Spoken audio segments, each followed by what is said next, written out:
Hi, I'm Claire. I'm 34 years old, and the last 2.5 years have been nothing short of tiring. I almost lost my husband 2 years ago, and today we're divorced. Yeah, that sounds confusing. Let me start from the beginning. I met my husband Sean through a dating app, and we got along really well over text, and we decided to meet up for a date. Our date also went really well, and one date turned into two, and then into many more. We dated for 2 years before we decided to move in together. We were both living in rented apartments, but my apartment was bigger and better than Sean's, so he moved into mine.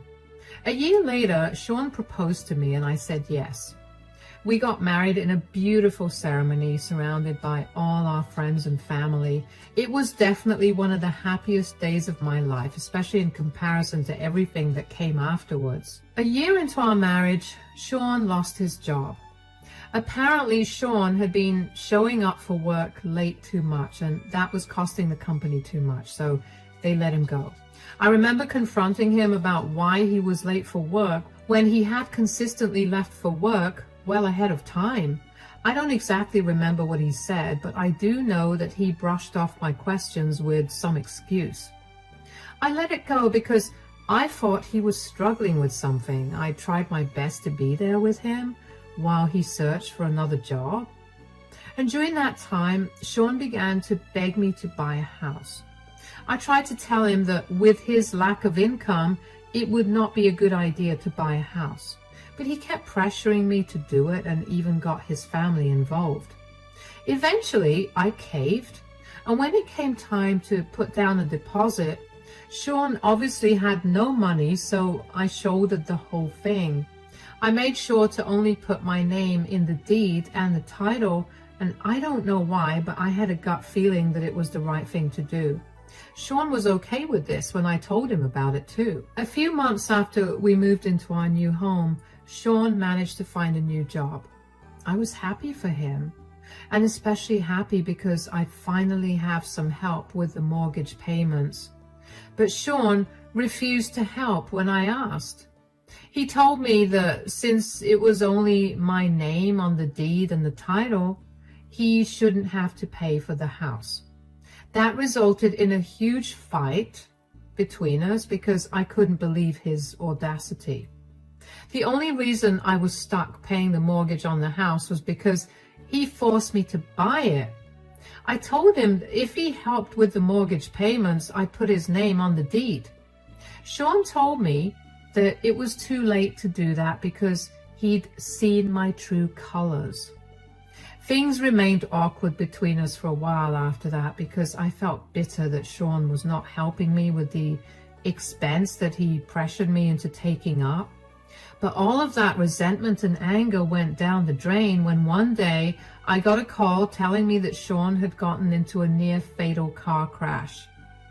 He was in the operation theater getting emergency surgery, and while he may wake up again, he may not be fully functional. I dropped everything I was doing and rushed to the hospital.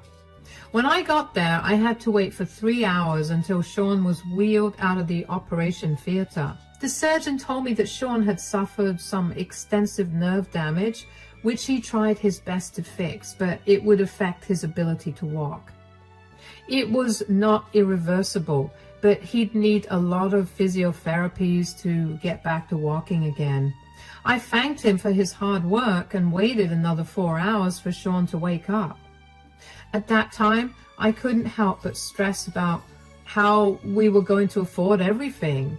Sean was on my insurance, but that would only cover so much. The rest of the expenses we were going to have to take care of as it is, and we were struggling to make ends meet. And with this, at some point, the stress and the anxiety of the day got to me, and I fell asleep. But Sean's questions woke me up. Where am I? What happened? Oh, sweetie, I'm so glad you're alive. You were in a horrible car accident. What? How did that happen? Why do I not remember anything? You were hit by a speeding driver at a stoplight. It's a miracle you survived. I was so scared when I got a call telling me that you were in an accident. I thought I lost you. Oh, darling, you didn't. It'll take more than an accident to take me away from you. I'm just glad that all my limbs are functioning. Hold on. Why can't I feel my legs? Is something wrong with them? Please don't freak out, sweetie, but you suffered some pretty serious nerve damage because of the accident. The doctors did their best to fix things, but you'll be paralyzed for a while. What? That can't be the case, but how will I do anything now? How will I work? Calm down, sweetie. I know this is hard for you to... That's easy for you to say. You have no idea what this feels like. It feels like my entire world is crashing down on me. You're right. I have no idea what you're going through, but I have some good news. Will I be able to walk again? Yes, but you'll need a lot of physiotherapy. That's great to hear, but wait. That would cost a lot, right? How will we manage to do that and also survive in general? You don't worry about that. How can I not worry about it? Aside from these medical bills, doing physiotherapy will practically leave us way beyond broke. I had a lot of time to think things over while you were asleep, and I realized that with your insurance and a second job, we'll be able to live comfortably and pay off all the bills. You're going to work 2 jobs? But that will be really stressful and hard for you. It's okay, I'll manage. I want you to be all right. And if that means working a little more, then so be it. How did I get so lucky to have found you? Shut up. I'll go get a nurse to make sure you're doing all right, though. I tried my best to remain calm for Sean, but on the inside, I was freaking out. The doctors checked in on him, and Sean was progressing well after the surgery. Sean was in the hospital for another week before he was finally allowed to come back home. He had to resign from his work because he worked in a physically demanding job, and that would not be possible with his paralysis. So I picked up a second job and did my best to make all ends meet. For 6 months, we focused on getting Sean to feel physically better. Aside from the nerve damage, he also suffered minor cuts and bruises all over his body. We also used that time to adjust to our new life. I made sure to make the house as accessible as possible for Sean since he now needed a wheelchair. I also set up appointments with a therapist for him because he began to show clear signs of depression initially. When we were both in a better place mentally and physically, we decided to look into physiotherapy. After thorough research and recommendations from Sean's doctor, we ended up finding a good physiotherapist who wasn't going to cost as much as I thought. We started those sessions almost immediately, and initially, Sean hated it. It was a constant reminder of how he could no longer use his legs, and I was beyond glad that I had gotten Sean into therapy before physiotherapy because I would not have been able to help him out. I was drowning in work and exhaustion too. Every day I felt like giving up because the stress was killing me.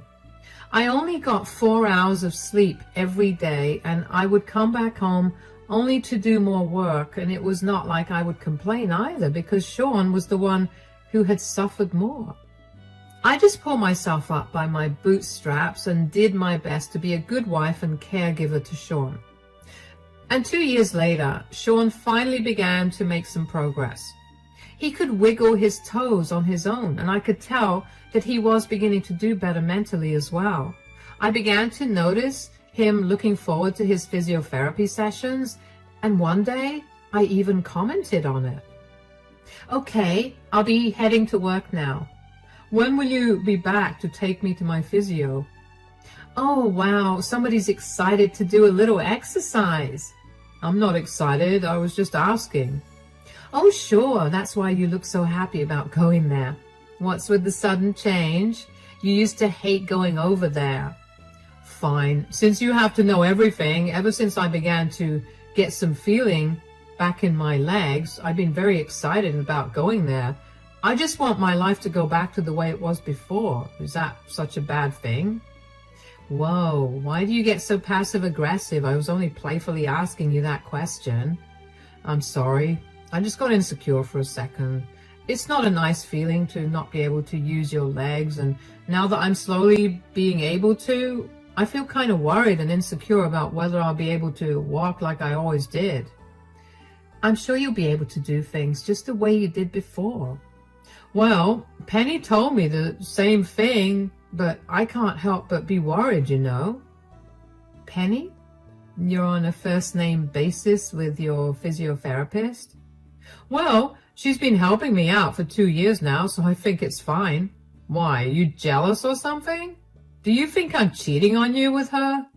Oh, no, God, no. I just think it's cute.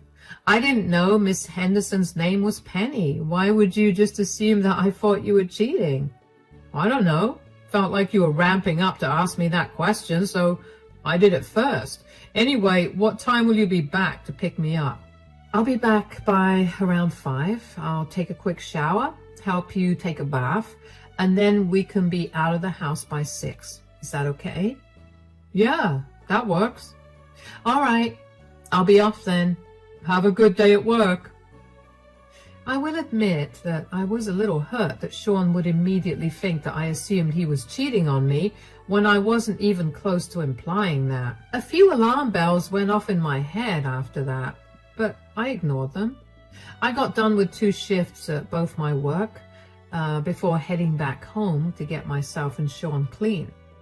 When we were headed to the clinic, Sean looked very excited. I couldn't remember if he had been feeling that way for a while, but I had been so wrapped up with other things that I barely took notice of it. Still, it was nice to see him look so happy. I dropped him off in the physiotherapist Penny's office and decided to go out for a cup of coffee while Sean did his sessions. And just as I was about to leave the clinic, the receptionist, Layla, stopped me. Sometimes I'd sit in the waiting room while Sean did his sessions, and I'd usually chat with Layla. Over the 1.5 years that I'd been visiting the clinic, Layla and I ended up becoming pretty close, so I didn't think anything was wrong when Layla asked me to wait. But what worried me was when she asked me how my relationship with Sean was going. Hey, Claire, do you have a minute? Yeah, I guess. Why? Is everything okay? Yeah. Why don't you just come over here for a minute? Sure. How are you doing?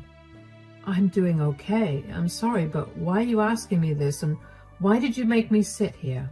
I just want to make sure that not only the patient, but also the caregiver gets taken care of. Oh, that's sweet. Well, it's been hard. I mean, I never expected Sean to be paralyzed. But I guess it's good to know that he's slowly recovering. I just wish he'd recover a little faster. Is that a bad thing? Absolutely not. Why do you feel that way, though? It's just, I'm working 2 jobs, and between that and taking care of Sean, I feel like I'm going to burn out, and I can't afford for that to happen. I get that. And you and Sean? Is your relationship doing good? Yes.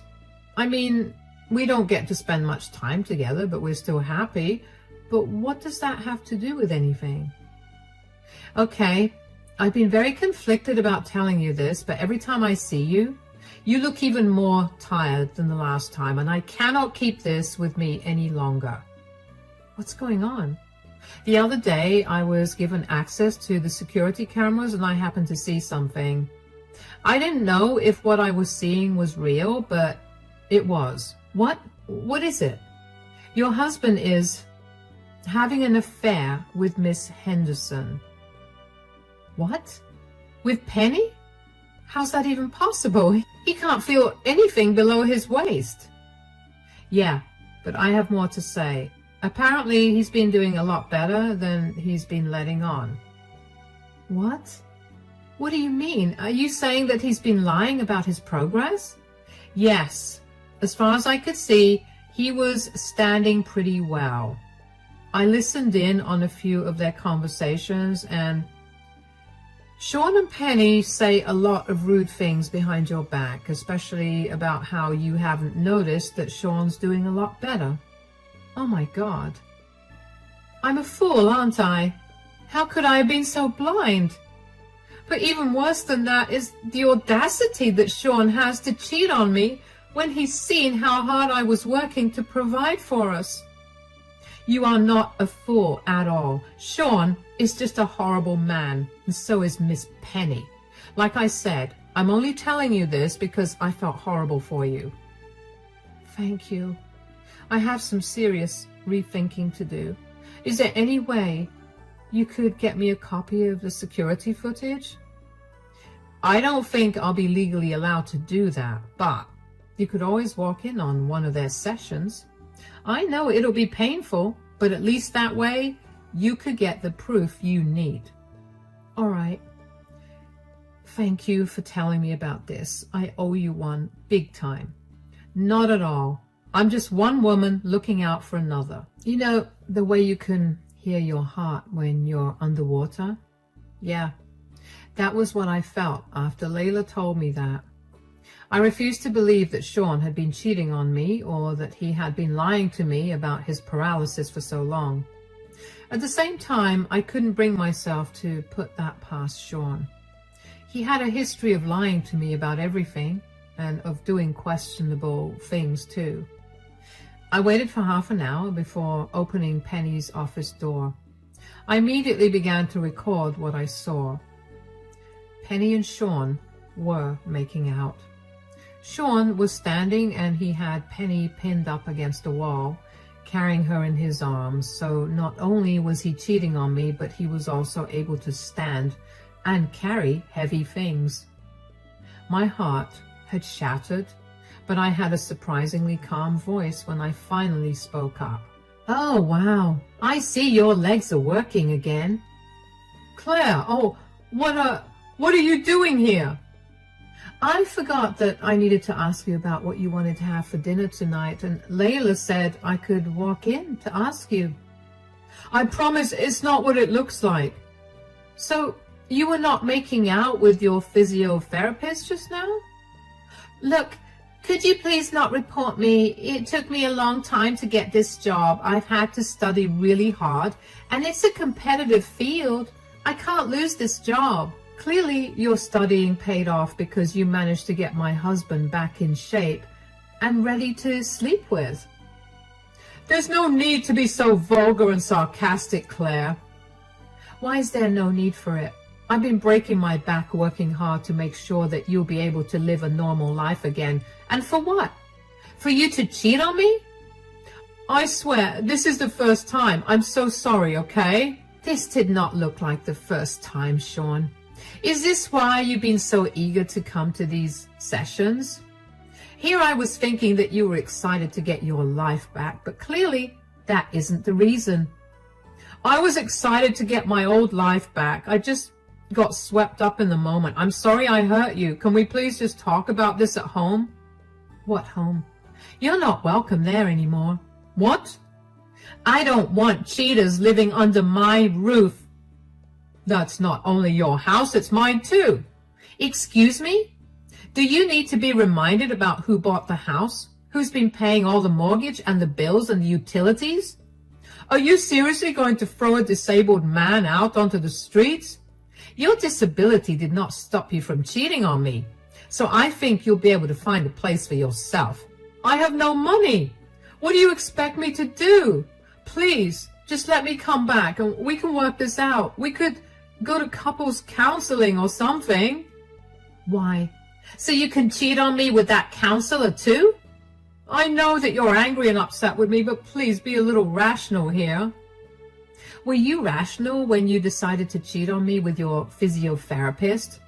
Then I'm being very rational when I'm making the decision to throw you out of my house. Where do you want me to go? I have no family here and I have no money to go to them either. Maybe Penny can help you out with that. She's been helping out with more than that anyway. Come back. At least let me grab my things. You can swing by whenever you want to grab your things, but that's all you can do. I almost ran out of the clinic. I did not want Sean to see me breaking down. All the exhaustion of the last 2 years and the shock of finding out about Sean's affair sent me spiraling. I don't know how I got back home, but when I did, I broke down and sobbed for almost an hour. I couldn't believe that all my hard work had gone down the drain. All my love and care had meant nothing to Sean. He did not care for me at all. How long had he been having an affair with Penny? All those times that I had been sitting outside and waiting for him, were those times that he was cheating on me too? I also began thinking about the time that he had gotten fired from his previous job for being late. Was that also because he had been cheating on me with someone else? I couldn't think of any other reason.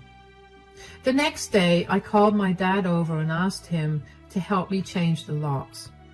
I didn't know where Sean was, nor did I care. Once the locks were changed, my dad accompanied me to file for a divorce. I managed to get a hold of the security footage of Sean and Penny, and I found out that the affair had been going on for 6 months, which meant that Sean had been lying to me about his progress for that long. I emailed Penny's superiors and attached the proof of her relationship with her patient. They responded and told me that they had taken swift action against her and were willing to compensate me for Sean's bills if I did not take the matter up with more authorities. I told them I would, as long as they gave me back my money and made Sean pay for his treatments. They agreed. A few days later, Sean showed up at my door. "Oh, you finally came to collect your things. I packed them and kept them in the living room. I hope you brought someone to help." "What is your problem?" "Huh? What are you talking about? Why did you have to report Penny? Now she's fired from her job." "Well, what did you expect? What she did was very inappropriate and a gross violation of ethics." "You're mad at me for cheating, so why do you have to take it out on her?" "Because she would do that with any other patient she could get in the future too. It's not right, and she needed to face the consequences of her actions." "Why are you so up in arms about it? Are you sad because your meal ticket won't be able to provide you with a good life like I did now that she lost her job?" "Why couldn't you have just talked to me like a normal person? Why did you have to ruin her life? Now I really have nowhere to go and I have a huge bill to pay off." "You want to talk like a normal person? Fine. Why did you cheat on me, Sean? You saw how hard I worked to pay off your bills and to make sure you were living a good life. You saw how much I sacrificed to make sure you were okay. So why did you cheat on me?" "With how much you worked, I was lonely. You can't possibly expect a man to be okay with being left alone for so long. Penny recognized my loneliness and she helped me. She did what you should have been doing for me as my wife." "You can't be serious. You were feeling lonely, so you cheated on me. You cheated on me because I wasn't doing my duties as a wife? What about me working 2 jobs and sleeping only 4 hours a day to pay your medical expenses? That's not a duty that a wife does for her husband." "That's not the only duty. You're supposed to take care of all my needs, not just one of them. You're just jealous that I found someone better than you, so you're lashing out." "Have you always been this entitled? Do you hear the words coming out of your mouth right now? It's not entitled to expect your wife to be there for you." "How was I not there for you? I made sure to make time for us to spend together, even when I was beyond exhausted. I did everything I could for you, and you just spat in my face." "We both clearly had some good points, and I feel like we'll only keep talking in circles at this rate. Why don't we schedule an appointment with a couples counselor? We can sort our issues out there, and we can go back to being who we were." "That is not happening. I told you that before, and I'm telling you again, I don't want to be with you. You've shown me your true colors, and I'm done. You have not given me a single valid reason for you cheating on me, and even if you did, I wouldn't care. Take your things and get out of my house. What if I don't do that? I want us to work it out, please. There's nothing to work out, Sean. If you don't take your things out, I'll throw them out. Or I'll put them in a storage facility that you have to pay for. I'm giving you an hour to get this stuff out, or I'm calling the police to get you off my property. To say I was mad would be an understatement. I couldn't believe the sheer audacity that Sean had to try to explain himself, and was enough to set off my anger. But for him not even to justify his cheating with a valid reason made me see red. Of course, there's no excuse to cheat, but I wouldn't have been so angry if he at least had a better reason to cheat on his hard-working wife. After that conversation with Sean, I went to my room and I locked the door. I didn't want to deal with him, and I knew that he tried to start another conversation with me if I gave him even the slightest hint that I wanted to talk. Thankfully, Sean didn't make too much of a fuss after that. He called someone to help him take the boxes of his stuff out, and within an hour he was out of my house. I was so relieved that he didn't make another fuss, because I wasn't sure I would have been able to hold myself back from being outright mean to him. The next day, after Sean moved his things out, I met up with my divorce lawyer and asked him if my divorce papers were ready. They were, so I paid to serve them to Sean without me having to meet him again. It took a while to find out where he was staying, but I managed to get in touch with one of his friends who told me that he was staying with them for the moment. When Sean got served with the divorce papers, he called me to yell at me yet again because he thought that I was overreacting to what had happened. I barely let him talk for a minute before I cut the call on him. After that, I began to get calls from his friends and family, all of whom were telling me that I was horrible for leaving him. I didn't understand why they were all piling on me for being a horrible one when Sean was the one who cheated. So I spoke to Sean's sister, who told me that Sean was going around telling everyone that I mistook his friendly banter with the physiotherapist as him flirting with her, and that I was overreacting to that. Up until that point, I had decided to keep the reason for our divorce private. I decided to do that out of respect for our previous relationship, and because I knew that if people found out that Sean had cheated, he might not have gotten the help he needed, considering he was still new to being able to walk. All of that went right out the window when I heard that Sean was spreading lies about me.